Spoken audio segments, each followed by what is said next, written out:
الحمد لله رب العالمين والعاقبة للمتقين والصلاة والسلام على سيد الأنبياء والمرسلين سيدنا ومولانا محمد وآله وصحبه أجمعين أما بعد أعوذ بالله من الشيطان الرجيم بسم الله الرحمن الرحيم یا بنی اسرائیل اذکروا نعمتی التی انعمت علیکم، اے اولاد یعقوب یاد کرو میری وہ نعمتیں جو میں نے تم پر کی، وَأَوْفُوا بِعَهْدِي أُوفِ بِعَهْدِكُمْ وَإِيَّايَ فَارْهَبُونِ، اور پورا کرو مجھ سے کیے ہوئے عہد کو تو میں بھی پورا کروں گا تمہارے عہد کو، اور مجھ ہی سے ڈرتے رہو۔ وَآمِنُوا بِمَا أَنزَلْتُ مُصَدِّقًا لِمَا مَعَكُمْ، اور ایمان لے آؤ اس قرآن پر جو میں نے نازل کیا، جو تصدیق کرتا ہے ان کتابوں کی جو تمہارے پاس ہے۔ وَلَا تَكُونُوا أَوَّلَ كَافِرٍ بِهِ، اور تم لوگ اس کا انکار کرنے والوں میں پہلے نہ بنو۔ وَلَا تَشْتَرُوا بِآيَاتِي ثَمَنًا قَلِيلًا، اور میری آیات کے عوض میں دنیا کا تھوڑا سا ثمن نہ وصول کرو۔ وَإِيَّايَ فَاتَّقُونِ، اور مجھ ہی سے ڈرتے رہو۔ وَلَا تَلْبِسُوا الْحَقَّ بِالْبَاطِلِ وَتَكْتُمُوا الْحَقَّ وَأَنْتُمْ تَعْلَمُونَ، اور حق کو باطل کے ساتھ نہ جوڑو اور حق کو نہ چھپاؤ حالانکہ تم حق کو حق ہونا جانتے ہو۔ وَأَقِيمُوا الصَّلَاةَ وَآتُوا الزَّكَاةَ وَارْكَعُوا مَعَ الرَّاكِعِينَ، اور نماز قائم کرو، زکوٰۃ دیا کرو، اور رکوع کرنے والوں کے ساتھ رکوع کیا کرو، یعنی جماعت سے نماز پڑھا کرو۔ صدق اللہ العظیم۔ اللہ تبارک تعالیٰ نے صحیح فرمایا۔ سورہ بقرہ کا یہ 5واں رکوع شروع ہوا، جس کے خاتمے پر پاؤ سپارہ پورا ہوگا۔ 5ویں رکوع میں شروعات کی گئی ہے یا بنی اسرائیل سے، جس کا میں نے ترجمہ کیا تھا اے یعقوب علیہ السلام کی اولاد۔ اسرائیل یہ عبرانی زبان کا لفظ ہے۔ اسرا کے معنی آتے ہیں عبد کے، اور ایل کے معنی آتے ہیں اللہ کے۔ عبداللہ مراد ہے عربی زبان میں، یعنی اسرائیل کا عبرانی زبان میں وہی لفظ ہے، وہی ترجمہ ہے جو عربی میں عبداللہ کا ہے، یعنی اللہ کے بندے۔ چونکہ اس زبان میں یہ لفظ عام تھا، اس لیے اس لفظ کو عربی میں بھی استعمال کیا گیا، اور قرآن میں اسی لفظ سے حضرت یعقوب کو پکارا گیا۔ یا بنی اسرائیل، اے اولاد یعقوب، اے یعقوب علیہ السلام کی اولاد یا بیٹے۔ نبیوں کا جو سلسلہ ہم میں چلا ہے حضرت آدم سے لے کے آپ صلی اللہ علیہ وسلم تک، اس میں حضرت آدم کو آپ نے پڑھا کہ یہ پہلے بشر ہیں اور پہلے نبی بھی ہیں۔ ان کا ایک سلسلہ حضرت نوح علیہ السلام تک چلا، پھر حضرت نوح سے نبیوں کا سلسلہ پھر الگ چلا، اور پھر حضرت ابراہیم سے نبیوں کا سلسلہ الگ چلا۔ حضرت ابراہیم علیہ السلام کی حیثیت نبیوں کے سلسلے میں ہار کے درمیانی موتی جیسی ہے۔ جیسے ہار میں بیچ میں موتی ہوتا ہے، یہی حال سلسلہ انبیاء میں حضرت ابراہیم علیہ السلام کا ہے۔ اور اس سے پہلے ایک سلسلہ حضرت نوح سے شروع ہوا تھا، حضرت نوح ان سے پہلے کے۔ قرآن ان دونوں کے بارے میں بتاتا ہے وَجَعَلْنَا فِي ذُرِّيَّتِهِمَا النُّبُوَّةَ وَالْكِتَابَ، یہ تثنیہ کا صیغہ ہے، اور حضرت نوح اور حضرت ابراہیم دونوں کے لیے قرآن الگ الگ آیت میں کہتا ہے وَجَعَلْنَا فِي ذُرِّيَّتِهِ النُّبُوَّةَ وَالْكِتَابَ۔ اللہ کہتے ہیں کہ نوح کی اولاد میں بھی ہم نے نبیوں اور کتابوں کا سلسلہ جاری کیا، اور یہی لفظ حضرت ابراہیم کے لیے بھی کہتے ہیں کہ ابراہیم کی اولاد میں بھی ہم نے نبیوں اور کتابوں کا سلسلہ جاری کیا۔ تو حضرت ابراہیم چونکہ ان کی اولاد ابھی ہے یہود اور نصارہ کی شکل میں، اس لیے ہم حضرت ابراہیم سے ذکر کرتے ہیں کہ حضرت ابراہیم یہ درمیانی نبی ہیں۔ حضرت ابراہیم عراقی بھی ہیں، شامی بھی ہیں، حجازی بھی ہیں۔ یہ تینوں جگہوں میں حضرت ابراہیم رہے ہیں علیہ السلام۔ ان کی 3 بیویاں تھیں، ہاجرہ، سارہ اور کتورہ۔ ہاجرہ سے حضرت اسماعیل علیہ السلام پیدا ہوئے، جو بعد میں عربوں کے جد امجد ہوئے، اور بعد میں مکہ میں حضرت ابراہیم نے ان کو اور ان کی ماں کو آباد کیے، اور انہی سے قبیلہ قریش چلا۔ تو قریش کے قبیلے کا نسب حضرت اسماعیل علیہ السلام تک جاتا ہے، اور قریش ہی کی ایک شاخ میں بنو ہاشم ہوا، اور بنو ہاشم میں آپ صلی اللہ علیہ وسلم کی ولادت ہوئی۔ گویا آپ صلی اللہ علیہ وسلم کا بنو ہاشم یا قریش کے واسطے سے سلسلہ حضرت اسماعیل تک، اور حضرت اسماعیل بیٹے ہیں حضرت ابراہیم کے۔ یہ ایک ہاجرہ کی اولاد ہوئی۔ دوسری بیوی سارہ تھی۔ ہاجرہ مصری تھی، سارہ جو تھی وہ عراقی تھی۔ حضرت سارہ سے دوسرا سلسلہ چلا، ان سے ایک اور لڑکے پیدا ہوئے جن کا نام حضرت اسحاق ہے علیہ السلام، اور حضرت اسحاق سے پھر حضرت اسرائیل یہاں نام لیا، یعقوب پیدا ہوئے، اور حضرت یعقوب کے 12 بیٹے تھے۔ ان میں حضرت یوسف بھی ہیں، جن کو آپ نے حضرت یوسف کے واقعے میں پڑھا ہے کہ حضرت یوسف کہتے ہیں کہ میں نے خواب میں 11 کوكبا 11 ستارے دیکھے۔ تو 11 ان کے بھائی مراد ہیں، اور خود یوسف 12 ہوئے۔ تو حضرت یعقوب علیہ السلام کے 12 بیٹے تھے، جن میں حضرت یوسف بھی ہیں۔ تو یہ جو 12 بیٹے حضرت یعقوب کے تھے، ان کو یہاں بنو اسرائیل کہا گیا، کہ ان کے جو 12 بیٹوں سے 12 خاندان بنے، اور 12 نسلیں چلی، اور آج تک چل رہی ہے۔ اس لیے ان کو چونکہ یہ حضرت اسحاق سے، حضرت یعقوب اور اسحاق کے واسطے سے حضرت ابراہیم علیہ السلام تک پہنچتے ہیں، تو یہ دوسرا سلسلہ تھا جو حضرت سارہ سے چلا۔ تیسری بیوی کتورہ تھی، ان سے بھی اولاد ہوئی، لیکن اس میں نبوت کا سلسلہ جاری نہیں ہوا تھا، انہیں اولاد کتورہ کہا جاتا ہے۔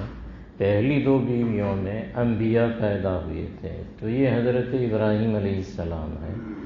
حضرت یعقوب جو ہیں وہ اسحاق کے بیٹے ہیں، اور ان کے بیٹے حضرت یوسف ہیں۔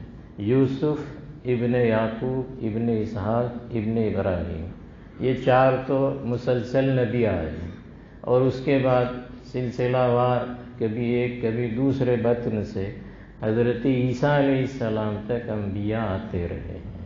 یہ ہیں بنو اسرائیل، جن کو یہاں کہا یا بنو اسرائیل۔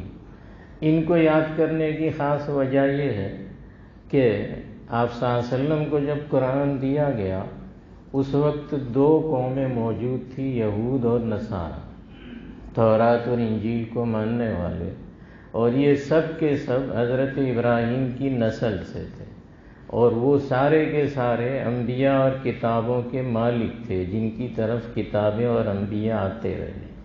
اب یہ سلسلہ تھوڑا سا بدلنے والا تھا۔ ابراہیم کے 2 بیٹے اسحاق اور اسماعیل، حضرت عیسیٰ علیہ السلام تک، حضرت ابراہیم سے لے کے عیسیٰ تک سارے کے سارے نبی جو آئے وہ حضرت سارہ کی اولاد میں آئے، یعنی حضرت اسحاق کی اولاد میں۔ حضرت اسماعیل کی اولاد میں کوئی نبی نہیں آیا، کہاں تک؟ حضرت عیسیٰ تک۔ اور جب حضرت عیسیٰ آ گئے تو اب یہ سلسلہ حضرت ابراہیم ہی کی اولاد میں رہا، لیکن بجائے اسحاق کے اسماعیل کی اولاد میں آیا، اور ان سے قریش میں آپ صلی اللہ علیہ وسلم پیدا ہوئے۔ تو یہ سلسلہ بھی حضرت ابراہیم ہی کا ہے۔ ہونا یہ چاہیے تھا کہ بنو اسرائیل یعنی اولاد یعقوب مان لیتے کہ اب تک ہمارے جد امجد جو اسحاق تھے، ان کے بطن سے جتنے نبی آئے، اب اگر مان لو کہ انہی کے بھائی جو اسماعیل ہیں باپ شریف، ان کی نسل سے اگر محمد رسول اللہ آتے ہیں تو پھر کوئی خاص فرق نہیں، نبوت تو ہمارے گھرانے میں جو ہے، چچا کی اولاد میں ہے۔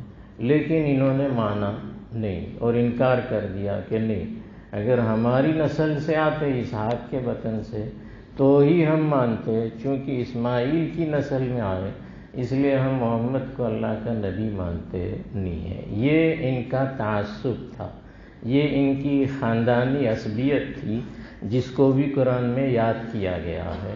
تو یہاں کہا یا بنی اسرائیل، اے اولاد یعقوب، اذکروا نعمتی التی انعمت علیکم، میری وہ نعمتیں یاد کرو جو میں نے تم پر کی۔ ان پر بہت نعمتیں ہوئی، جیسا آپ نے ابھی سنا کہ نسل انسانی پر سب سے بڑی اگر کوئی نعمت ہو تو وہ نبوت کی نعمت ہے، کہ جتنے انبیاء ابراہیم سے عیسیٰ تک آئے وہ سب کے سب حضرت اولاد بنو اسرائیل کے اندر آئے ہیں۔ اور انبیاء کے ساتھ ساتھ قرآن دوسری جگہ یہ کہتا ہے کہ جتنے بادشاہ آئے، انبیاء کے ساتھ ملوک بھی آئے، وہ سارے کے سارے بنو اسرائیل میں آئے۔ مثلا بڑے بڑے جو بادشاہ ہیں، ابھی آپ نے حضرت یوسف کو سنا، وہ بھی ان میں آئے، حضرت داؤد وہ بھی ان میں آئے، جن کو بہت ساری بولیاں سکھائی گئی تھی۔ ان کے ساتھ ساتھ سب ذکر کرتے تھے ساری مخلوق، پہاڑ بھی اور پرندے بھی حضرت داؤد کے ساتھ۔ اور حضرت سلیمان کی بادشاہت تو مشہور ہے کہ ایسی بادشاہت کسی اور کو دی گئی نہیں ہے، جن کو ساری مخلوقات پر بادشاہت دی گئی تھی، جو چونٹی سے بھی بات کرتے تھے اور جو پرندے سے بھی بات کرتے تھے، ہدہد سے بھی بات کرتے تھے۔ چونٹی اور ہدہد کی بات تو قرآن نے بھی نقل کی ہے کہ سلیمان کی ان سے کیا بات ہوئی تھی۔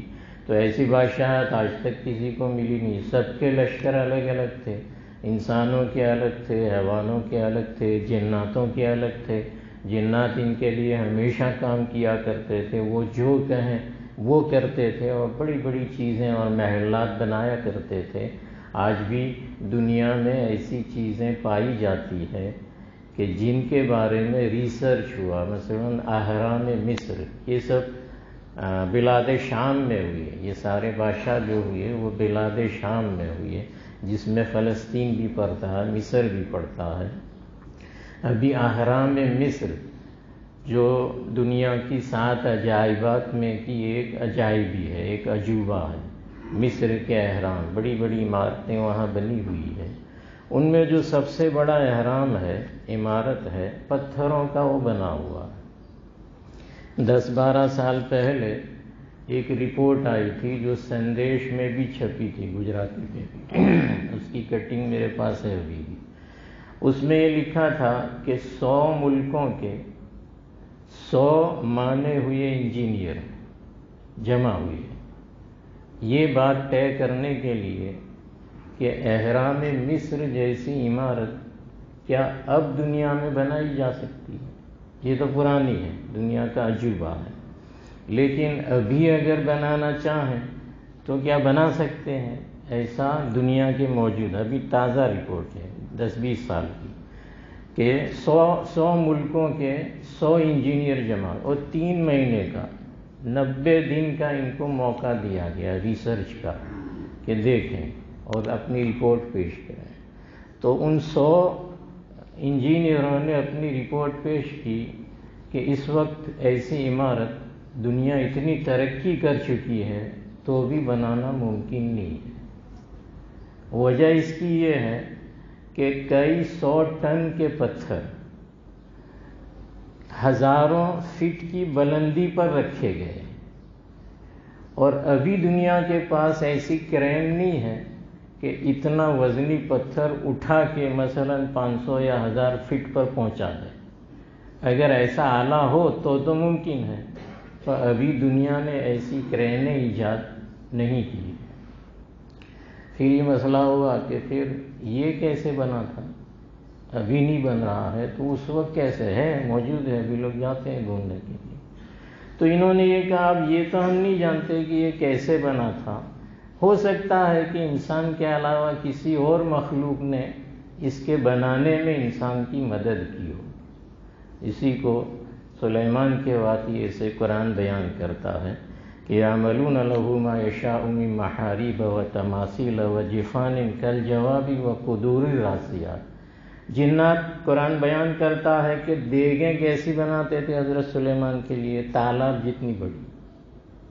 اب آپ کا تالاب تو چھوٹا، دنیا میں بڑے تالاب ہوتے ہیں، تو ایک تالاب جتنی ایک دیگ جنات بناتے تھے حضرت سلیمان۔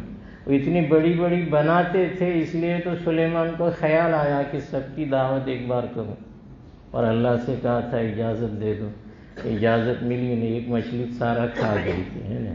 تو بہرحال یہ سب کے سب جو ہیں وہ کس میں ہوئے، بنو اسرائیل میں ہوئے۔ تو انبیاء بھی ہوئے، بادشاہ بھی ہوئے، عبادت گزار بھی بہت ہوئے، ایسے عبادت گزار جن کی عبادتیں تاریخی جو ہیں جو روایات میں آتی ہیں۔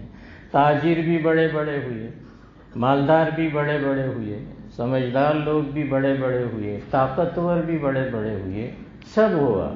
قرآن نے کہا کہ بنو اسرائیل یاد کرو ہماری نعمتوں کو جو ہم نے تم پر کی، کہ ہم نے کیا کچھ تم کو دیا، نہیں سب کچھ دیا۔ اور قرآن جگہ جگہ بیان کرتا ہے کہ تم کو انبیاء بنائے، سلاطین ملوک بنائے، وغیرہ وغیرہ۔ یہ ساری چیزیں بنو اسرائیل کو گنوائی جا رہی ہے۔ یہاں یہ کہا اذکروا نعمتی، میری اس نعمت کو یاد کرو، الذی انعمت علیکم، جو میں نے تم پر کی۔ مفسرین نے یہاں نقطہ یہ بیان کیا ہے کہ یہاں پر یہ کہا اذکروا نعمتی، میری نعمتوں کو یاد کرو، اور دوسری جگہ قرآن میں اس امت کو اللہ نے خطاب کیا، یہ بنو اسرائیل کو خطاب، یہود نصارہ کو، اور اس امت کو جب اللہ نے خطاب کیا تو کیا کہا، فاذکرونی اذکرکم، مجھے یاد کرو۔ ان کو کیا کہا، میری نعمتوں کو یاد کرو، اور ہم کو کیا کہا، مجھے یاد کرو۔ اس کا مطلب یہ ہوا کہ کچھ لوگ وہ ہیں جو منعم کے بندے ہیں، اور کچھ وہ لوگ ہیں کہ جو نعمت کے غلام ہیں۔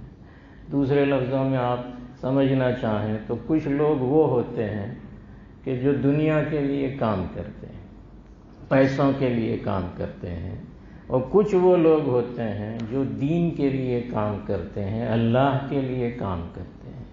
اس امت کا مزاج یہ تھا، اس لیے کیا کہا، فاذکرونی، کہ تم مجھے یاد کرو۔ یہ امت ہمیشہ کام کرتی ہے، کس کے لیے کرتی ہے، منعم کے لیے، محسن کے لیے، اللہ کے لیے کرتی۔ اب بنو اسرائیل کب تک کرتے تھے، جب تک ملے نعمتیں تو کرتے تھے، نہ ملے تو چھوڑ دیتے تھے، اور تو بھی بہت زیادہ ناشکری اس کی کیا کرتے تھے۔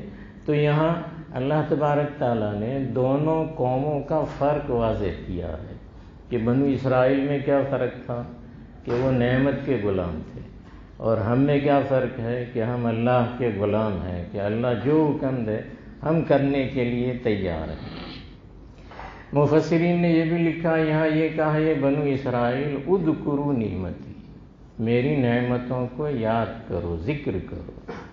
قرآن میں جہاں کہیں بھی ذکر نعمت آتا ہے اس سے شکر نعمت مراد ہوتی، خالی گننا مقصود نہیں ہوتا۔ اگر گننا مقصود ہوتا، یاد کرنا تو ممکن نہیں تھا، اس لیے کہ نعمتیں کتنی ہیں، قرآن خود کہتا ہے کہ وَإِن تَعُدُّوا نعمت اللہ لا تحصوها، گنا نہیں جا سکتا، اسے یاد کیا جا سکتا نہیں ہے۔ تو جہاں جہاں بھی ذکر نعمت ہو، جیسے یہاں فاذکرونی اذکرکم کے فوراً بعد کہا واشکروا لی ولا تکفرون، تو ذکر نعمت سے یہاں مراد شکر نعمت ہے، کہ بنو اسرائیل سے کیا کہا جا رہا ہے، ایک مطالبہ ہو رہا ہے کہ بھئی میری جو نعمتیں تم پر ہوئی، تم نے اس کے شکر کا حق ادا نہیں کیا ہے، اور لازم ہے کہ تم کیا کرو، اس کے شکر کا حق ادا کرو۔ چونکہ بنو اسرائیل نے نعمت کا شکر ادا نہیں کیا، اس لیے یہ قوم بڑی ناز پروردہ قوم تھی، اللہ نے کیا نہیں دیا ان کو، جیسے آپ نے ابھی سنا سب دے دیا، لیکن تو بھی انہوں نے ایک کام نہیں کیا، اور وہ کیا تھا؟ شکر خداوندی۔ اس لیے اللہ تبارک تعالیٰ نے ابراہیم سے عیسیٰ تک جو نبیوں کا اور بادشاہوں کا سلسلہ جاری کیا تھا کہ پوری دنیا پر یہی حکومت کرتے، کسی اور کی حکومت نہیں ہوتی تھی، یہ جو سلسلہ جاری کیا تھا اللہ تعالیٰ نے اس سلسلے کو منقطع کر دیا، ختم کر دیا۔ اور ختم کی وجہ کیا ہوئی؟ ناشکری، اس لیے کہ یہاں مطالبہ ہے شکر گزاری کرو، نہیں کیا، اس لیے اللہ نے یہ سلسلہ منقطع کر دیا۔ اور وہ سلسلہ کہاں جاری کیا؟ شکر کرنے والوں میں جاری کیا، یعنی حضرت اسماعیل علیہ السلام کی اولاد میں۔ شکر کتنی بڑی نعمت ہے کہ سلسلہ نبوت ایک خاندان سے منقطع کر کے دوسرے خاندان میں جو شاکر تھا جاری کر دیا گیا۔ یہ خاندان شاکر تھا، کیسے سمجھ میں آیا؟ حضرت اسماعیل کا واقعہ بہت مشہور ہے۔ حضرت ابراہیم کو حکم ہوا کہ بیت اللہ کو آباد کرنا ہے، اس لیے اپنی بیوی ہاجرہ کو اور اسماعیل کو جو ابھی دودھ پیتے بچے تھے ان کو مکہ چھوڑا۔ اس وقت مکہ میں کوئی آبادی نہیں تھی، کوئی تعمیر کا نشان نہیں تھا، بیت اللہ کی دیواریں بھی زمین کے اندر تھی، اوپر تو زمین تھی، اس کی تعمیر کی جو دیواریں تھیں نیچے پایا وہ تھا لیکن نیچے تھا، اور بارش کی وجہ سے اوپر مٹی آ گئی تھی۔ پھر فرشتوں نے آ کر بتایا کہ یہ ہے پرانی تعمیر، اسے کھودو اور اس کے اوپر بناؤ۔ اس کے قریب حضرت ابراہیم کو حکم ہوا کہ اپنی بیوی اور بچے اسماعیل کو رکھ دو۔ واقعہ مشہور ہے، حضرت اسماعیل پیاسے ہوئے اور اس کی وجہ سے ہاجرہ پریشان ہوئی، صفا پہ گئی، مروہ پہ گئی کہ کہیں کوئی آتا نظر آئے تو پانی مل جائے۔ پھر آ کے دیکھتی ہے کہ پانی کا چشمہ نکل گیا ہے حضرت ابراہیم کے پیر سے، تو یہ زمزم کہا گیا ہے۔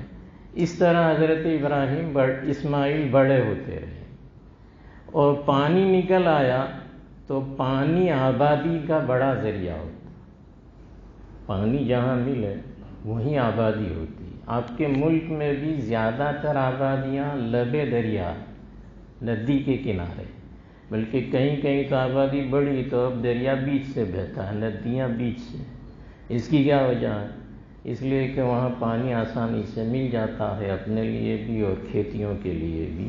تو جہاں بھی پانی ملے وہاں آبادی ہوتی، اور جہاں پانی نہ ملے وہاں آبادی ختم ہو جاتی، برباد ہو جاتی۔ مغل بادشاہوں نے ایسے بہت سارے محلات بنائے جہاں انہوں نے قیام بھی کیا، فتح پور سیکری میں اکبر ایک مدت تک رہا، لیکن پانی نہیں تھا تو چھوڑ کے پھر دلی چلا گیا یا آگرہ چلا گیا، اس لیے کہ وہاں پانی کی بہت قلت تھی، بڑے بڑے حوض بنانے پڑتے تھے اور بارش کا سال بھر جمع کر کے پھر پورا سال استعمال کرتے، اور یہ پریشانی ہے کہ پانی خراب ہوتا ہے، بیماری ہوتی ہے، اس لیے آبادیاں ختم ہو جاتی۔ تو اللہ نے مکہ آباد کرنے کے لیے کیا کام کیا؟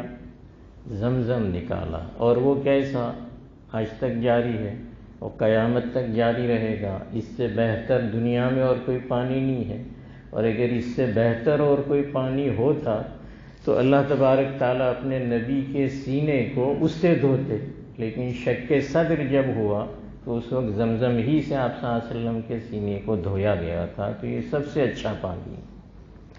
اب پانی ہوا تو پرندے آنے لگے، پرندے دکھے تو قافلے جو آتے جاتے تھے انہوں نے بھی قیام شروع کر دیا اور مکہ آباد۔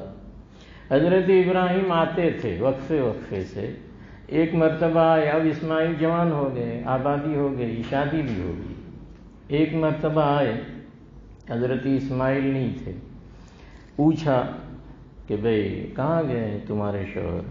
اپنا پتہ نہیں دیا کہ میں ان کا باپ تمہارا سسر ہوں، ایسا نہیں کہا، تو کہا کہ وہ شکار کے لیے، روزی کی فکر کے لیے گئے۔ کہا کیسا چلتا ہے، گھر میں ٹھیک ٹھاک ہے؟ تو اس نے شکوہ کیا کہ بھئی کچھ بھی اچھا نہیں چلتا ہے وغیرہ وغیرہ۔ تو کہا ٹھیک ہے، جب آوے تو سلام کہنا اور ایسا کہنا کہ گھر کی چوکھٹ بدل دے، آپ جانتے ہیں واقعہ مشہور ہے۔ پھر دوسری بار آئے، پھر پوچھا، دوسری بیوی تھی، اسماعیل نے عمل کر لیا تھا، ان سے پوچھا اور وہی سوال، کیسا گزر ہو رہا ہے؟ تو کہا ماشاءاللہ بہت اچھا گزر ہو رہا ہے، اللہ کا کرم ہے، شکر ہے، ہر اعتبار سے کوئی پریشانی نہیں، سکون ہے وغیرہ وغیرہ۔ تو کہا سلام کہنا اور کہنا کہ چوکھٹ سلامت رکھے گئے۔ اسی عورت کی نسل سے قریش ہوئے اور اسی میں بنو ہاشم اور اسی میں آپ صلی اللہ علیہ وسلم ہوئے، جو شکر گزار عورت تھی، شاکرہ عورت تھی۔ تو شکر گزاری کے نتیجے میں محمد الرسول اللہ، قرآن اور یہ امت بنائی گئی ہے۔ اس لیے اس امت کو کہا کہ فاذکرونی اذکرکم، کہ یہ امت پریشانی کا شکوہ نہیں کرتی ہے، وہ میری دہائی دیتی ہے کہ پریشانی ہے تو کیا ہوا، اللہ کی طرف سے آئی ہے، اور شکوہ نہیں کرتی ہے۔ اس لیے فاذکرونی، اور ان کو کیا کہا، یا بنی اسرائیل اذکروا نعمتی، اس لیے کہ پیسے سے جو مانتا ہے اس کو پیسے ہی کا حوالہ دیا جاتا ہے۔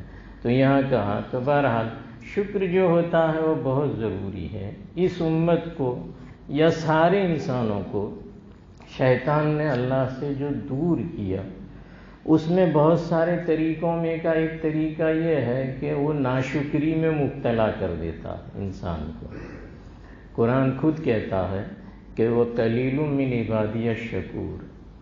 شیطان نے بھی کہا تھا اللہ کے سامنے کہ میں انہیں ایسا کروں گا ویسا کروں گا، پھر اس نے کہا فلا تجد اکثرهم شاکرین، کہ ایسا کر دوں گا کہ ان میں سے اکثر ناشکرے بن جائیں گے، کوئی تیرا شکر گزار بندہ نہیں بنے گا۔ اور اسی وجہ سے اللہ کہتے ہیں کہ قلیل من عبادی الشکور، شکر گزار بندے بہت کم ہوتے ہیں، ویسے بہت سارے ہیں لیکن جو شکر گزار ہو، یعنی اللہ کی نعمت کا یہ شکر کا حق ادا کر سکیں، وہ بہت کم ہوتے ہیں۔ تو یہاں پر اس کی طرف اشارہ کیا گیا ہے کہ ہمیں، حالانکہ یہ مفید عمل ہے، جو آدمی شکر گزاری کرے، حدیث میں آتا ہے کہ من شکر النعمت فقد قیدها بعقالها ومن لم یشکر فقد تعرضها لزوالها، کہ جس نے نعمت کا شکر ادا کر لیا، اس نے گویا اس نعمت کو رسی سے باندھ دیا، جیسے بکری لان باندھو تو کہیں جاوے نہیں۔ تو نعمت کی شکر گزاری کی تو اب یہ نعمت ہمیشہ آپ کی ہوگی، اب یہ کہیں جانے کی نہیں ہے۔ اور جس نے شکر گزاری نہیں کی تو گویا اس نے زائل ہونے کے لیے چھوڑ دیا، بکری لایا لیکن باندھا نہیں تو کہیں بھی چلی جائے گی۔ اس لیے کہ قرآن کہتا ہے لئن شکرتم لأزیدنکم۔ تو بہرحال اس کے ضمن میں یہ حکم ہے کہ ہمیں نعمت کی شکر گزاری کرنی چاہیے۔ وَأَوْفُوا بِعَهْدِي أُوفِ بِعَهْدِكُمْ، اور میرے وعدے کو تم پورا کرو، میں تمہارے وعدے کو پورا کروں گا۔ وَإِيَّايَ فَارْهَبُونَ، اور مجھ ہی سے ڈرتے رہو، مجھ ہی سے ڈرتے رہو۔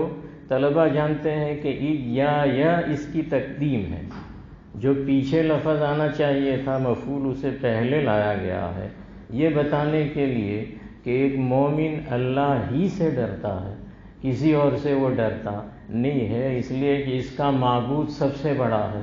اب جس کا معبود ساری چیزوں کا مالک ہو، جو چاہے اپنے ارادے سے کر سکتا ہو، تو وہ اپنے نیک بندے کے لیے بھی کر سکتا ہے۔ اسی لیے مومن میں پوری تاریخ انسانی بتاتی ہے کہ جرأت ہوتی ہے، اور غیر مومن میں پوری انسانی تاریخ بتاتی ہے کہ ان میں ہیبت ہوتی ہے، وہ گھبرا جاتے ہیں، یہ گھبراتے نہیں ہیں، یہ ہزاروں نہیں لاکھوں کا مقابلہ کر لیتے ہیں۔ حضرت خالد کے واقعات آپ نے سنے ہیں کہ 2 لاکھ کے لشکر کے مقابلے میں 10-20 آدمی چلے جاتے تھے۔ جہاں حضرت خالد نے روم کو فتح کیا تو وہاں پر 2 لاکھ کا لشکر ہوتا تھا شام کے علاقے میں۔ فتوح شام میں واقعی نے ان واقعات کو بیان کیا ہے، اور یہ 10-20 چلے جاتے تھے آگے اور سب کو بھگا دیتے تھے اور فتح کر لیتے تھے۔ ایک مرتبہ تکلیف میں مبتلا ہو گئے، حضرت خالد زخمی بھی ہو گئے تھے، سوچ رہے تھے شاید آج تو شہادت ہو جائے گی، وہ شہادت کے متمنی تھے تو خوش بھی ہو رہے تھے، لیکن لشکر دور تھا، امیر کے بغیر لشکر ہو جائے گا۔ اتنے میں زخم خوردہ وہ بیٹھے تھے اور گھوڑے پہ سوار کھلی تلوار لے کے برقع پوش کوئی آیا، اور آتے ہی لڑائی شروع کر دی، دشمن کو پسپا کر دیا۔ پھر حضرت خالد کے پاس آ کے کھڑا رہا۔ انہوں نے کہا، سمجھ رہے تھے کوئی فرشتہ ہوگا، کہا اللہ کے واسطے بتاؤ تو صحیح تم کون ہو اور تم کو کس نے میری مدد کے لیے بھیجا؟ تو اپنا برقع، اپنا حجاب ہٹایا تو حضرت خالد کی بیوی خولہ تھی۔ اس نے کہا کہ مجھے لشکر میں یہ اندازہ ہوا کہ آج میرا شوہر تکلیف میں ہے، اس لیے میں گھوڑا دوڑاتے ہوئے آئی اور یہ کام میں نے انجام دیا۔ لشکر بھی تکبیر کہتا ہوا آ گیا۔ تو مرد، عورتیں بھی، اور اکیلی عورت لاکھوں کے لشکر کو پسپا کرنے کی طاقت کہاں سے لاتی تھی؟ یہ ایمان کی طاقت تھی، یہ ایمانی جرت تھی۔ وہ یہ سمجھتے تھے کہ اللہ کی مدد ہمارے ساتھ ہے تو سامنے والا مرعوب ہو جائے گا۔ آپ صلی اللہ علیہ وسلم کا رعب 1 مہینے تک کی مسافت پر تھا کہ آپ مکے میں ہوتے اور تبوک آپ کا رعب تھا، اور وہاں جا کے صلح ہو جاتی تھی اور لڑائی کی نوبت نہیں آتی تھی۔ تو بہرحال ایایا فرہبون یہ ہے کہ مجھی سے ڈرو، کسی اور سے نہیں ڈرو۔ مومن اللہ ہی سے ڈرتا ہے، کسی سے نہیں ڈرتا، اور مومن اللہ کی رحمت سے مایوس نہیں ہوتا ہے۔ حالات آتے ہیں لیکن یہ حالت کے معنی آتے ہیں بدلنے کے۔ عربی میں حول سال کو کہا جاتا ہے، اسی سے حالت بنا۔ حولان حول زکوٰۃ میں آپ نے پڑھا ہے کہ سال گزر جاوے تو مال کا نصاب دینے کا۔ تو حالت کے معنی ہی آتے ہیں وہ جو بدل جائے۔ تو حالات ابھی آئے ہیں لیکن وہ بدلنے کے لیے آتے ہیں، اور بدلتے ہیں تو کیسے بدلیں گے؟ رات کو دن کرتا ہے نہ دن کو رات کرتا ہے۔ ظلم کے حالات ہیں تو بدلیں گے، انصاف کے آئیں گے، اور انصاف میں اگر ظلم ہو رہا ہے تو بدلیں گے اور پھر کافر کو دے دیا جائے گا۔ یہ پوری تاریخ انسانی ہے۔ تو بہرحال یہاں کہا ایایا فرہبون وآمنوا بما انزلت مصدقا لما معکم، اور ایمان لے آؤ میری نازل کی ہوئی کتاب پر جو تمہاری کتابوں کی بھی تصدیق کرتی ہے۔ قرآن کریم کا یا مذہب اسلام کا روادارانہ رویہ ہے کہ وہ سب کو لے کے چلتا ہے۔ مذہب اسلام اور مسلمانوں کو لوگ متعصب کہتے ہیں، حالانکہ یہ جتنے روادار ہیں سب کو ساتھ لے کے چلنے والے، ایسا کوئی اور مذہب۔ یہ خود قرآن کے اللہ کی کتاب ہونے کی دلیل ہے کہ قرآن بعد میں آیا اور وہ تورات اور انجیل کی تصدیق کرتا۔ قرآن مصدق ہے تورات اور انجیل کا، کہ بھئی قرآن اعلان کرتا ہے تورات بھی اللہ کی کتاب ہے، انجیل بھی اللہ کی کتاب ہے، موسیٰ بھی اللہ کے نبی ہیں، عیسیٰ بھی اللہ کے نبی ہیں۔ تو بعد میں آنے والی کتاب اگلی کتابوں اور نبیوں کی تصدیق کرتی ہے، اس سے زیادہ وسعت اور کیا ہو۔ اور یہی مزاج دوستو نبیوں کا، اللہ والوں کا، بزرگوں کا، دینداروں کا ہوتا ہے۔ انبیاء آپس میں ایک دوسرے کی تصدیق کرتے ہیں، تکذیب نہیں کرتے ہیں۔ اللہ کا یہی حکم ہے، آمنت باللہ و ملائکتہ و کتبہ و رسولہ۔ ہم کو پوچھیں گے تو ہم آدم سے لے کے عیسیٰ تک سب کو سچے نبی، ساری کتابیں سچی، آج بھی ہم یہ کہیں گے، اور اس کے بغیر ہم مومن نہیں۔ یہ ایمان کا حصہ ہے۔ تو جو دیندار ہوتے ہیں وہ ایک دوسرے کی تصدیق کرتے ہیں، اور جو دنیا دار ہوتے ہیں وہ ایک دوسرے کی تکذیب کرتے ہیں۔ سیاست کے میدان میں آپ نے دیکھا دوسرا فریق یا اس کا آدمی اچھا ہے، سب مانتے ہیں، خانگی میں وہ بیٹھتے بھی ہیں، ان کی رشتہ داریاں بھی ہیں، ان کے دھندے بھی ہیں، سب جانتے ہیں۔ پبلک بیوقوف ہے نہیں جانتی، باقی تو جو ہوشیار ہیں سب جانتے ہیں۔ لیکن جب اپنا ایک باقاعدہ وہ بنا کے سامنے آئیں گے پارٹی، تو پھر وہ ایک پارٹی دوسری پارٹی کی کیا کرے گی؟ تکذیب کرے گی۔ یہ تو ایسی ہے، یہ تو ویسی ہے، یہ دھوکہ دیتے ہیں، یہ جھوٹے ہیں، یہ ایسے ہیں ویسے ہیں، ملک کو برباد کرنے والے ہیں، وغیرہ وغیرہ۔ دوسری پارٹی بھی ان کی تکذیب کرے گی کہ نہیں یہ تو ایسی ہے۔ نہیں، برائی کے علاوہ بادشاہ ہو یا دنیا دار ہو یا سیاستدان ہو، وہ اپنے حزب مخالف کی برائیاں بیان کریں گے، حالانکہ ان میں اچھائیاں ہوتی ہیں۔ تو یہ دنیا داروں اور بادشاہوں کا مزاج ہے، سیاست دانوں کا مزاج ہے۔ دینداروں کا، نبیوں کا، اللہ والوں کا مزاج کیا ہوتا ہے؟ یہ آمنوا بما انزلت مصدقا لما، قرآن کہتا ہے تعاونوا علی البر والتقوی ولا تعاونوا علی الاثم والعدوان، کہ بھلائی اور تقوی میں ایک دوسرے کا تعاون کرو۔ اس لیے انبیاء یا بعد میں بھی جتنے بھی اور آج بھی جتنے لوگ ہیں، مثلا اہل ایمان میں، ہماری ملت میں دین کے کام کے شعبے بہت ہیں، اس لیے کہ نبی اکیلے وہ سارے شعبے چلاتے تھے، پر وہ سارے کے سارے شعبے آپس میں ایک دوسرے کا تعاون کرتے، یہی مزاج نبوت ہے۔ مثلا مکتب والے دارالعلوم والوں کا، دارالعلوم والے مکتب والوں کا تعاون کرتے ہیں، تبلیغ جماعت والے اہل علم کا اور اہل علم تبلیغ جماعت والوں کا تعاون کرتے ہیں، خانقاہ والے مدارس والوں کا اور مدارس والے خانقاہ والوں کا تعاون کرتے ہیں۔ کوئی آپس میں ایک دوسرے کی مخالفت نہیں کرتا، کوئی یہ نہیں کہتا مثلا دارالعلوم والے کہ اصل جو کام دین کا کرتے ہیں وہ ہم ہی کرتے ہیں، مکتب والے صحیح نہیں ہیں، تبلیغ والے صحیح نہیں ہیں، یا خانقاہ والے صحیح نہیں، یہی خانقاہ والے بھی نہیں کہتے، یہی تبلیغ والے بھی نہیں کہتے، اس لیے کہ ہمارا مزاج کیا ہے؟ آپس میں ایک دوسرے کو مدد کرنے کا، کہ یہ سارے شعبے ایک دوسرے کی مدد کریں گے۔ مکتب میں بنیادی تعلیم حاصل کر کے جائیں گے کہاں؟ دارالعلوم میں، اور وہاں بھیجنے کے لیے تبلیغ والے اولیاء کا مزاج بنائیں گے کہ بھئی علم اصل ہے، تو وہ اپنے بچوں کو بھیجیں گے، وہاں پڑھ لیں گے تو اصلاح حال کے لیے خانقاہ میں چلے جائیں گے، تو ایک آدمی کامل بن جائے گا، اس میں تعلیم، تزکیہ، تدبر سب آ جائے گا، ہے نا۔ تو یہ اصل مزاج ہے جس مزاج پر یہ شریعت چلتی تھی، اور کیا کہا؟ آمنوا بما انزلت مصدقا لما معکم ولا تکونوا اول کافر بہ، اور اہل کتاب تم سب سے پہلے اس کا انکار کرنے والے نہ بنو۔ مسئلہ کیا ہوا تھا کہ اہل کتاب آپ نے ابھی پڑھا کہ انبیاء کی قوم تھی اور کتابیں ان کے پاس تھیں، وہ یہ جانتے ہی تھے کہ آپ صلی اللہ علیہ وسلم نبی ہیں، اور وہ یہ جانتے ہی تھے کہ نبی آخر الزمان اولاد اسماعیل میں آنے والے ہیں، اور وہ یہ بھی جانتے تھے کہ مکہ اور مدینہ میں رہنے والے، اور وہ یہ بھی جانتے تھے کہ مکے میں حالات آئیں گے اور مدینہ میں فتوحات ہوگی۔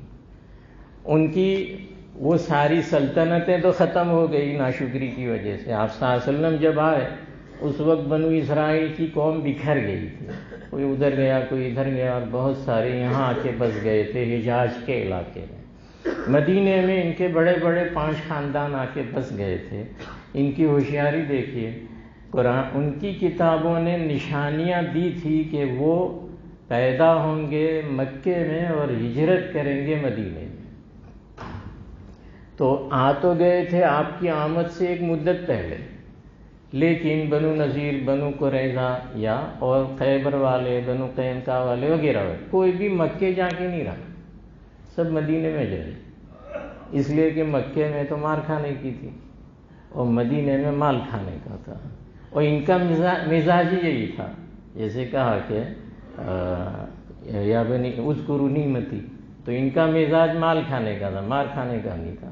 صحابہ 13 سال وہاں مجاہدہ کر کے رہے، ایمان بچایا، اور یہاں آئے تو نصرت ہوئی، اس میں یہ شامل ہو جانا چاہتے تھے، اور اس میں بھی جہاں ایسی جنگ ہو کہ جس میں فتح نظر آتی ہو تو جاتے تھے، باقی جاتے نہیں تھے۔ تو یہ قوم ایسی تھی کہ آپ صلی اللہ علیہ وسلم کو علامات سے جانتے تھے، لیکن تو بھی مانتے، اگر مان لیتے، جیسے آپ صلی اللہ علیہ وسلم ہجرت کر کے مدینہ آئے تو مدینہ کی آبادی کا بڑا حصہ یہود کا تھا، بنو اسرائیل کا تھا، اگر وہ لوگ مان لیتے آپ صلی اللہ علیہ وسلم کو، تو مکے کے مشرکین یا مدینے کے جو لوگ تھے وہ بہت جلدی مان لیتے، اس لیے کہ ان کا مزاج کیا تھا، ان کو بڑا مانتے تھے، اور یہ مان لیتے تو سارے کے سارے ایمان لے آتے، لیکن انہوں نے نہیں مانا تو خود تو ایمان نہیں لائے، لیکن دوسروں کو بھی ایمان سے روکنے کا ذریعہ بنے،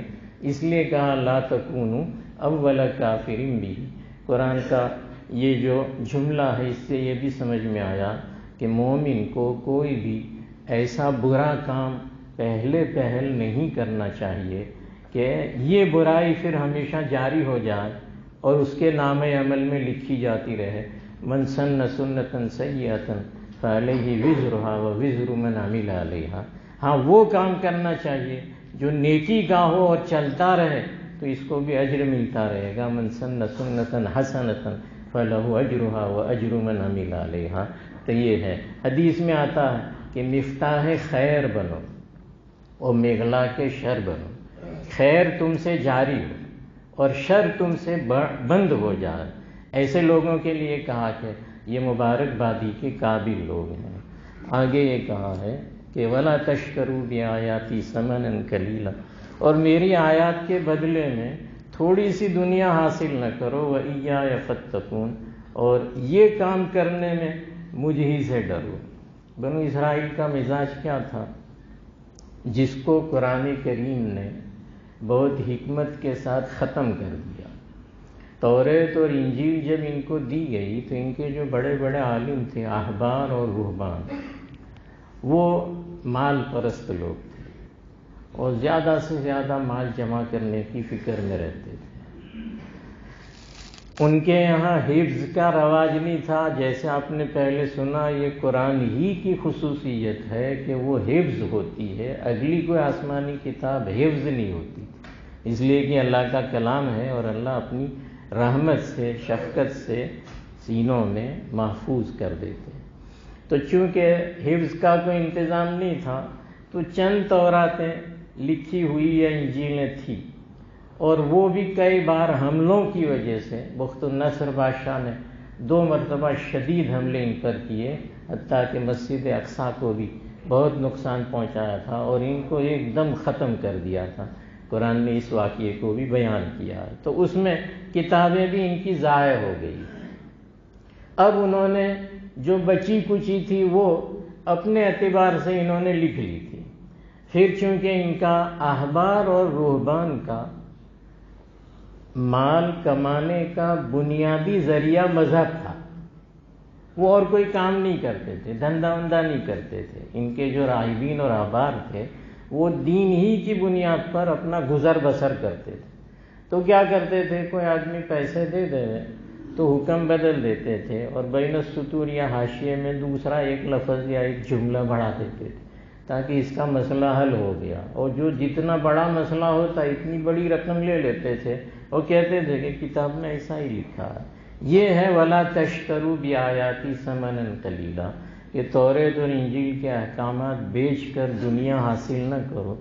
اس آیت کو نقل کر کے اس امت کے علماء کو بھی کہا گیا کہ تم بھی دین بیچ کر اپنی دنیا مت سنوارنا یا گزر بسر کا انتظام نہیں کرنا۔ اگر ایسا کرو گے تو تم بھی علماء بنو اسرائیل جیسے علماء سوء کہے جاؤ گے، اچھے عالم نہیں کہے جاؤ گے۔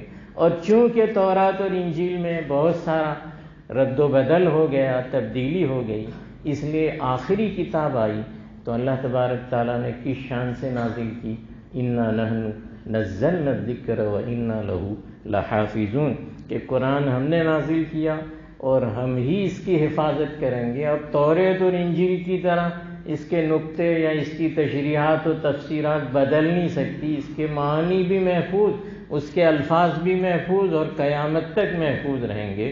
چنانچہ بیک وقت کروڑہا حفاظ زمین میں اس کے ہوتے ہیں جو ایک زبر زیر کی بھی غلطی جانے نہیں دیتے ہیں، بیک وقت کروڑہا نسخے لکھے ہوئے بھی ہوتے ہیں، اور بیک وقت اس کو سمجھانے والے بھی لاکھوں علماء پائے جاتے ہیں۔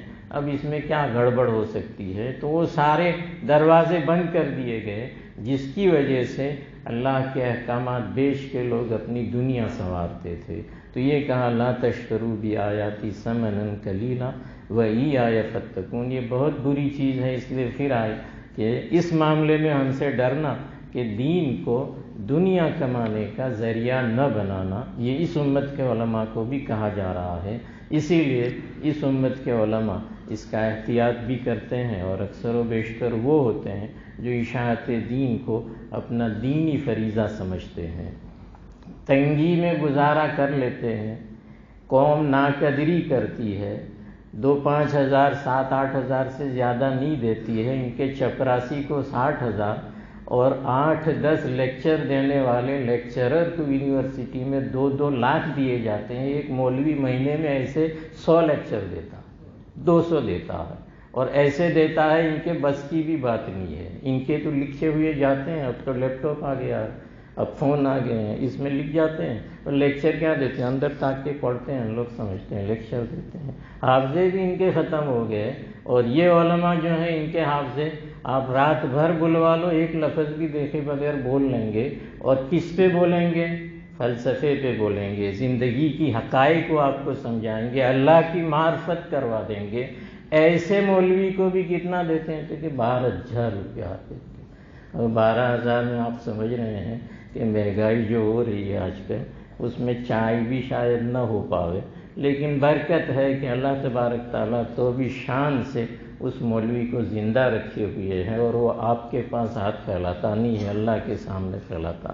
جو اللہ کے سامنے پھیلاتا ہے، اللہ کسی کے سامنے اسے پھیلانے دیتا نہیں. من کان للہ کان اللہ لہ. تو علماء کی اور دینداروں کی قدر بھی کرنی چاہیے. حالانکہ اگلی امت کے علماء ایسے تھے کہ دین بیچ کے کھاتے تھے. وَلَا تَلْبِسُوا الْحَقَّ بِالْبَاطِلِ وَتَكْتُمُوا الْحَقَّ وَأَنْتُمْ تَعْلَمُونَ.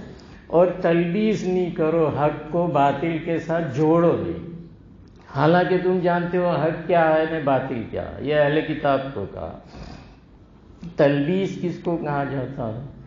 آج کل کی اصطلاح میں جو الفاظ رائج ہیں، اگر صحیح ترجمہ نہیں کرنی ہو تو اسے پروپیگنڈا کہا جائے گا. تلبیس کو آج کل جو لفظ رائج ہے کہ بھئی پروپیگنڈے نہیں کرو گے، باطل کو صحیح بتانے اور حق کو غلط بتانے کے لیے. آج کل ایسا ہی، آپ کے یہاں پروپیگنڈا نہیں ہوتا. حجاب ساری دنیا مانتی ہے اچھی چیز ہے، عورتوں کو چھپانا ہی چاہیے، سارے مذاہب والے مانتے ہیں. جیسے بھی چھپاتے ہیں لیکن اپنا چہرہ چھپاتے ہیں، کوئی کسی کے سامنے. مگر پروپیگنڈا آپ جانتے ہیں کیسا ہو رہا ہے.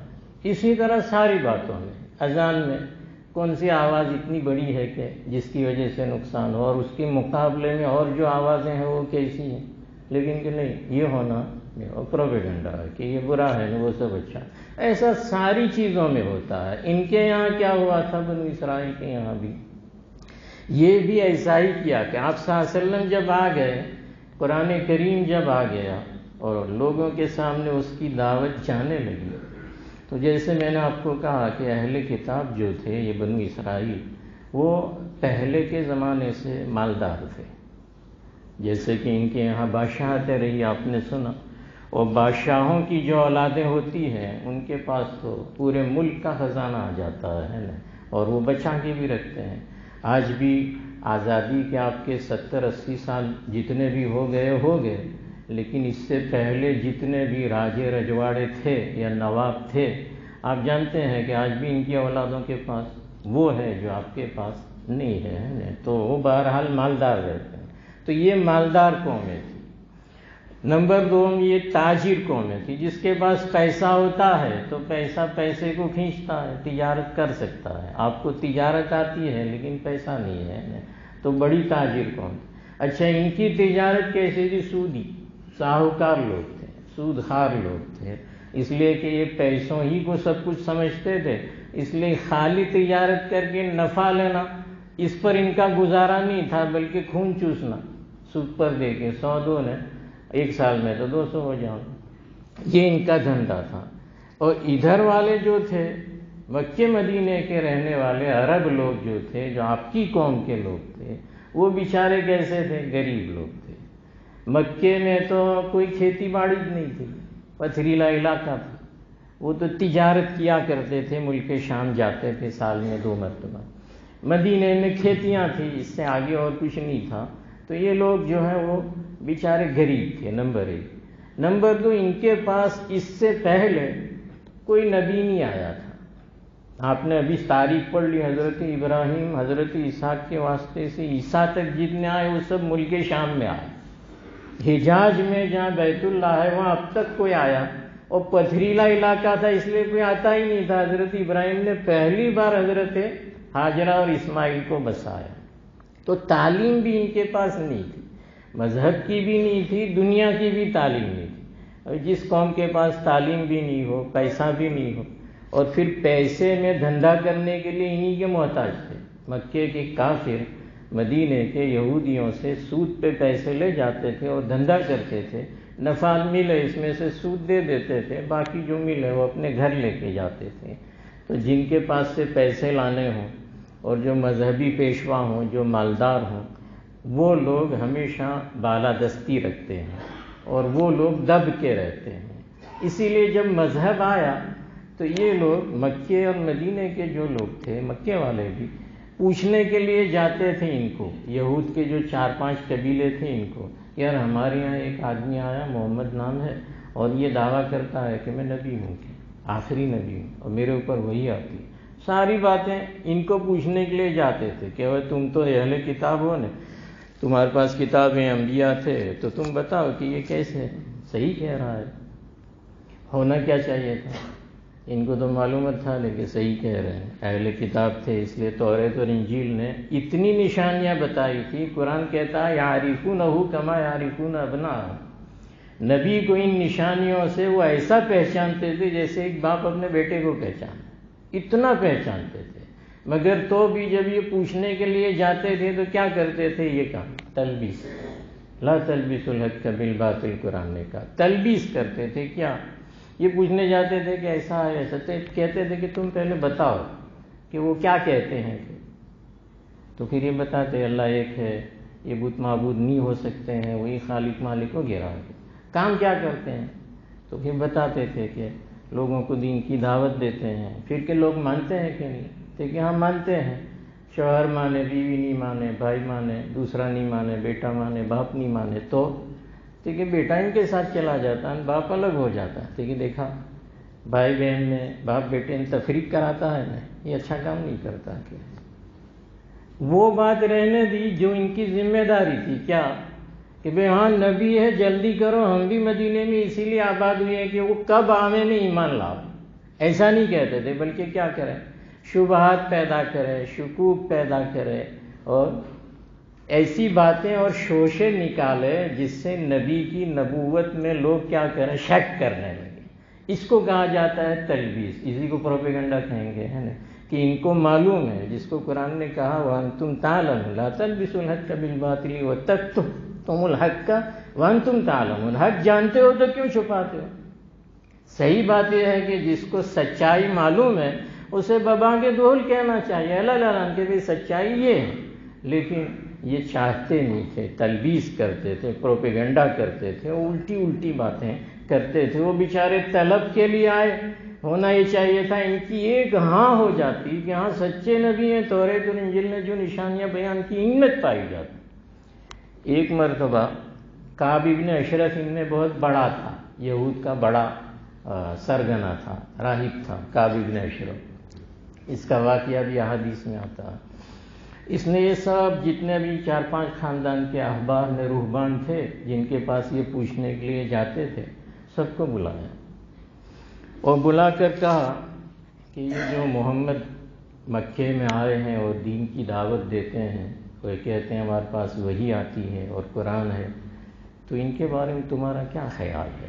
ایسا کعب ابن اشرف نے یہ سب راہبین احبار، یہ سمجھو بڑے مولویوں چھوٹے چھوٹے مولویوں کو پوچھا ہے، تو کعب ابن اشرف نے ان کو پوچھا، تو وہ سب تو جانتے تھے، کہا صحیح ہے، ہماری کتابوں میں جن کی علامات ہیں وہ یہی ہیں اور ہم کو ان پر ایمان لے آنا چاہیے۔ جب ایسا کہا تو بہت غصے ہو گیا، اب سب کو نکال دیا اور یہ کہا کہ میرے پاس سے جو تم کو ہر مہینے وظیفہ، کھانا پینا، پیسہ، کپڑا ملتا تھا، آج سے بند۔ تو پھر انہوں نے یہ سوچا کہ یار اپنا تو یہ سب بند ہو جائے گا، تو پھر کہا آپ ہم کو سوچنے کا تو موقع دو، کہ ہم سوچ کے آتے ہیں۔ پھر تھوڑی دیر کے بعد یا دوسرے دن سوچ کے آئے کہ نہیں ہم کو اطمینان نہیں ہے، یہ وہ آدمی نہیں ہے۔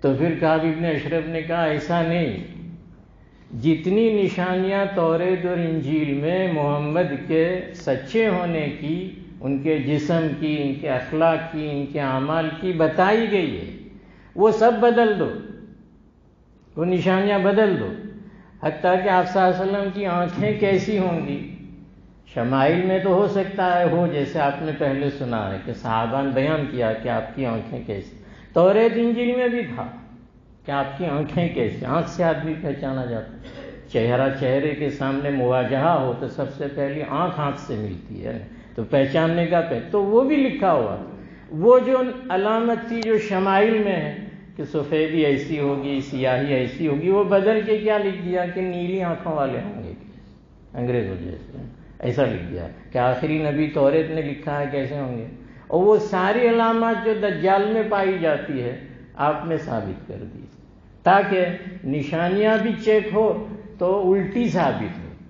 قرآن دعویٰ کرے کہ تم جانتے ہو تو بھی کیوں نہیں کہتے ہو، تو کیا ہم جانتے ہیں پر ہمارے یہاں جو نشانیاں ہیں نا وہ محمد میں نہیں پائی جاتی، ان کی آنکھیں تو ایسی ہیں ہمارے یہاں تو جیسے تحریف کی عادت تھی ویسے مزید ایک تحریف کر دی کعب بن اشرف کے کہنے کی وجہ سے۔ یہ ہے پروپیگنڈا، سچائی کو غلط ثابت کرنا اور غلط کو صحیح ثابت کرنا، ہمیشہ ایسا ہوتا رہا ہے۔ لیکن نبی کے خلاف پروپیگنڈا کیا تو کیا تورات اور انجیل یا یہود و نصارہ باقی رہے یا ان کا مذہب چلا؟ بہرحال اللہ کی مدد آئی اور نبی کا مذہب رائج ہوا، آج بھی ہے اور قیامت تک رہے گا۔ پروپیگنڈا ہوتا ہے، حقیقت کے سامنے وہ ٹھہرتا، نیجا الحق وزہق الباطل ان الباطل کان زہوقا، باطل ہمیشہ مٹنے کے لیے آتا ہے، ٹھہرنے کے لیے نہیں آتا۔ حق کے معنی ہے جمنے کے، عربی میں حقاق حق کے معنی ہی جمنے کے، اور باطل کے معنی کیا ہے؟ ختم ہو جانے کے ہیں۔ اس لیے یہاں کہا لا تلبسوا الحق بالباطل وتکتموا الحق وانتم واقیموا الصلاة وآتوا الزکاة وارکعوا مع الراکعین، نماز قائم کرو، زکوٰۃ دو اور رکوع کرو رکوع کرنے والوں کے ساتھ۔ میں نے ترجمے میں کہا تھا اور جماعت سے نماز پڑھو، وارکعوا مع الراکعین سے جماعت کی نماز مراد لی گئی ہے، کل سمجھیں گے انشاءاللہ۔ سبحانک اللہم وبحمدک وتبارک اسمک وتعالی جدک وجل ثناؤک ولا الہ غیرک، یا رب صلی وسلم دائما ابدا علی حبیبک خیر الخلق کلہم۔ یا اللہ گناہوں کو معاف فرما، خطاؤں سے درگزر فرما۔